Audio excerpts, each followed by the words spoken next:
सी बेहोश होकर गिरने वाली थी तो यू आकर उसे फटाफट पकड़ देता है और कहता है, आप यहाँ बड़े कब्रिस्तान में क्यों आए? सी कसकर यू के कमीज को पकड़ देती है और बेहोश होते हुए कहती है कि वो आदमी उस तरफ गया है, उसका पीछा करो।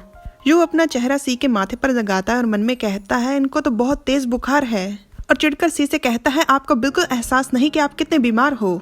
आपको ये जांच रोक देनी चाहिए। आप क्या अपनी जान लेने की कोशिश कर रहे हो? सी बिना अपनी आंखें खोले लड़खड़ाती हुई आवाज में कहती है, वैसे भी मेरी जान मेरी नहीं है। सी के कहने का अर्थ ये था कि एक युवराज होने के नाते उसकी जिंदगी उसके देश की है। वोइंग से यू कहता है, वोइंग आसपास की छानबीन करो, क्या कोई और लाश है? वोइंग आदेश को स्वीकार करता है और यू सी को लेकर पहुंचता है उसके महल के उसके कमरे में। अपने हाथ में दवा की कटोरी पकड़े हुए यू कहता है, मैं आपके लिए दवा लाया हूँ, जल्दी से अच्छे बच्चे की तरह पी दीजिए। पर सी का इरादा बिल्कुल भी अच्छा बच्चा बनने का नहीं था, इसलिए वो दवा की कटोरी को धकेलते हुए कहती है, नहीं नहीं, ये बहुत ही कड़वी है, मुझे बिल्कुल पसंद नहीं।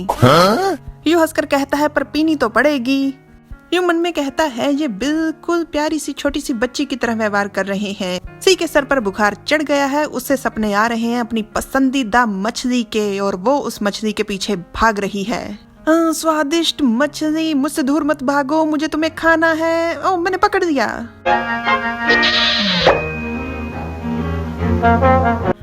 बहुत ही स्वादिष्ट है।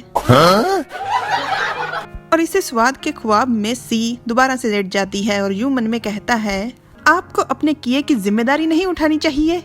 ठीक है, फिर मेरे पास भी और कोई रास्ता नहीं है, मुझे भी बदला तो चुकाना होगा।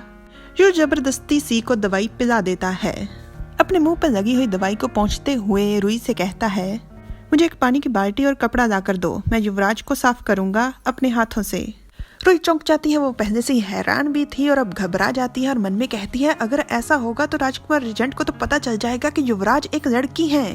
यू गुस्से से कहता है, तुमने सुना नहीं? मैंने तुमसे कहा कि पानी लेकर आओ। अभी जाओ वरना मैं तुम्हें सजा दे दूंगा। तब तक मैं युवराज के कपड़े उतारता हूँ। और युवराज अभी भी खोए हुए हैं मछली के ख्यालों में, और दूसरी तरफ चिंता में रुई अपने बाल नोच रही है। रुई यू को पकड़ उसे रोकते हुए घबराकर कहती है, राजकुमार, आप युवराज के कपड़े नहीं उतार सकते। यू कहता है, उन्हें बुखार है, हमें उनके कपड़े उतारने होंगे, वरना उनके शरीर की गर्मी बाहर नहीं निकलेगी। रुई कहती है, युवराज को एक एलर्जी है, कोई भी अगर युवराज के चेहरे, गर्दन, हाथों पैरों के अलावा कहीं और छुए तो उन्हें बहुत बुरी तरह से एलर्जी हो जाती है। इस वजह से हमें हर एक काम बहुत ही सावधानी से करना होगा, वरना वो बहुत ज्यादा बीमार पड़ जाएंगे। राजकुमार, आप जाकर आराम कर लीजिए, हम लोग युवराज को संभाल लेंगे। यू को पता ही नहीं चलता कि कब बातों ही बातों में रुई ने उसे बाहर निकालकर दरवाजा कसकर बंद कर दिया।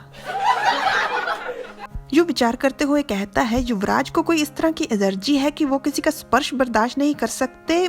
मुझे इस बारे में कैसे नहीं पता? और मन में कहता है, मुझे एक दासी से भी कम जानकारी है युवराज के बारे में।